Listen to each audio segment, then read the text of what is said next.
Being bitten by a tick can really tick you off.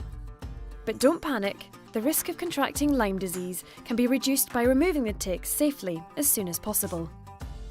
It's very important to get the tick off as soon as possible. We think that the transmission time of the tick injecting the bacteria into the human is between 12 and 24 hours, so certainly you must try and get it off within 12 to 24 hours. And how should you remove a tick safely?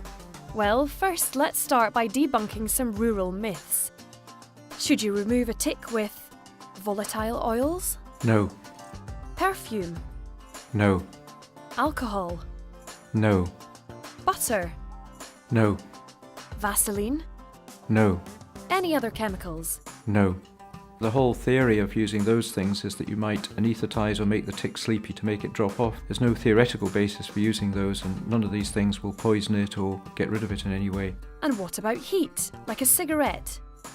No.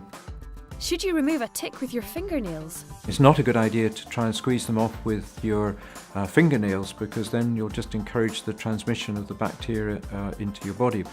If you squeeze the body of the tick, then you're going to encourage the stomach contents to actually go into you and encourage transmission of the bacteria into yourself. What about tweezers? No, I'm not very keen on tweezers. There are some purpose-designed insect tweezers which are used for taking off mosquitoes and so on when people are in other countries that are perhaps okay. But generally speaking, I think that plastic tick removal cards or tick removal twisters are by far the best. And certainly, please don't use eyebrow-type domestic tweezers, because all you'll do is squeeze the body of the tick. So what's left? Well, I think people working in the forest and outdoors, I think, should carry the tick removal devices, the plastic devices, on their person, in their pockets. They are designed like this, they're very small. This one is a card device designed to be carried in your wallet. This is a tiny claw hammer type device.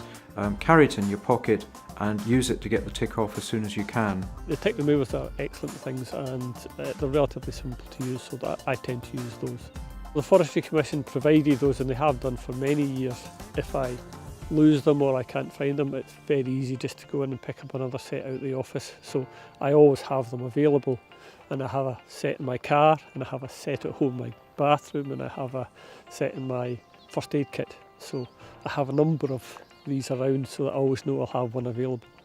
My top tip for removing is to actually have a variety of removal devices. So the tick twisters and the card, anything that you use, but actually have a collection of them, because ticks do come in all sizes. And now we're tooled up. How should a tick be removed? What happens with the tick removal devices is they get underneath the tick and lift it off without squeezing the tick, and that's a very important point, because if you lift it off without squeezing it, you're far less likely to get the bacteria that causes the whole problem of Lyme disease getting into the human. Invest the time to do it properly. I have had one or two scenarios where I've left tick heads in my own skin, and it's not a pleasant experience getting rid of them. They tend to fester and become quite badly infected. It's that simple. But protecting yourself and your colleagues doesn't stop there. Keep an eye out for the signs and symptoms of Lyme disease. What are they? Take a look at the Lyme disease signs and symptoms film for a thorough briefing.